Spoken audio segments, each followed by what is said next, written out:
પાટણ જિલ્લામાં દારૂના વધતા જતા દૂષણને જડમૂળથી ઉખેડી ફેંકવા માટે રાધનપુરના ધારાસભ્ય લવિંગજી ઠાકોર અને સ્થાનિક આગેવાનોએ રણસીંગું ફૂંક્યું છે।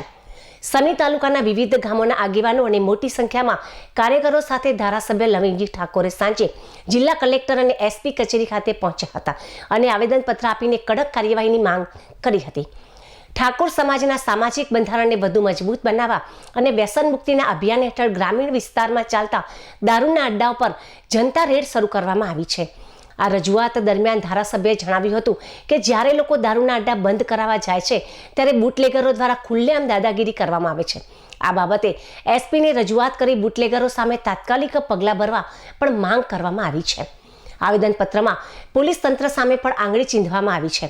રજૂઆત દરમિયાન આક્ષેપ કરવામાં આવ્યો હતો કે સ્થાનિક પોલીસને નિયમિત હપ્તા પહોંચતા હોવાને કારણે દારૂના અડ્ડાઓ બેરોકટોકપણે ચાલી રહ્યા છે। આ પ્રકારની મિલીભગતને કારણે જનતામાં ભારે રોષ છે। આ મુલાકાત દરમિયાન પાટણ જિલ્લા પંચાયતના પ્રમુખ પણ ધારાસભ્યની સાથે રહ્યા હતા અને દારૂબંધીના અમલીકરણ માટે સમર્થન જાહેર કર્યું હતું। આગેવાનોએ ચીમકી ઉચ્ચારી છે કે જો દારૂના અડ્ડાઓ વહેલી તકે બંધ નહીં થાય તો આગામી સમયમાં આંદોલન વધુ તેજ બનાવવામાં આવશે। આજે ખૂબ જ અમારા ઠાકોર સમાજના આગેવાન સમી તાલુકામાંથી ઘણા આગેવાનો કલેક્ટર સાહેબની કચેરીએ આવ્યા।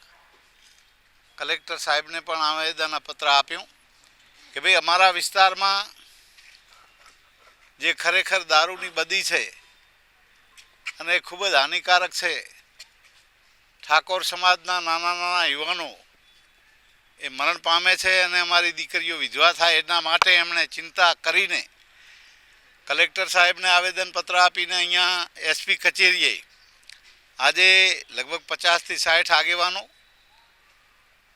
એ એસપી સાહેબને આવેદન આપ્યું અને વાત કરી એટલે એમણે પણ વાત સ્વીકારી છે કે અમે તમારા રાધનપુર, સાંતલપુર, સમી, શંખેશ્વર, હારી સુધી જે ડીવાયએસપી કક્ષાના રેન્જના અધિકારીની 4 અમે ટીમો બનાવીને દરેક તાલુકે અમે મૂકીને જે આ ખરેખર દારૂનું દૂષણ છે એને અમે 100% નાથવાનું કામ કરીશું, નાબૂદ કરવાનું કામ કરીશું।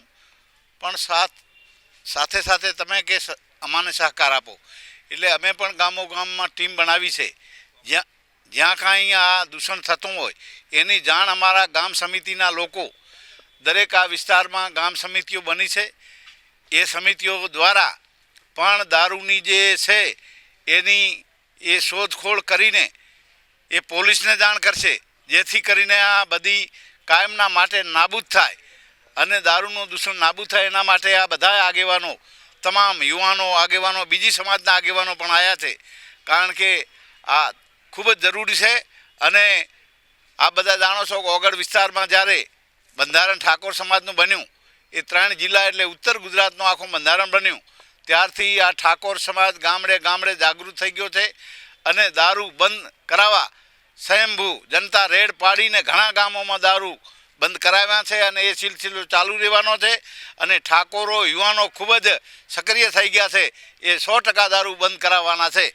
એટલા માટે આજે આવેદન આપ્યું।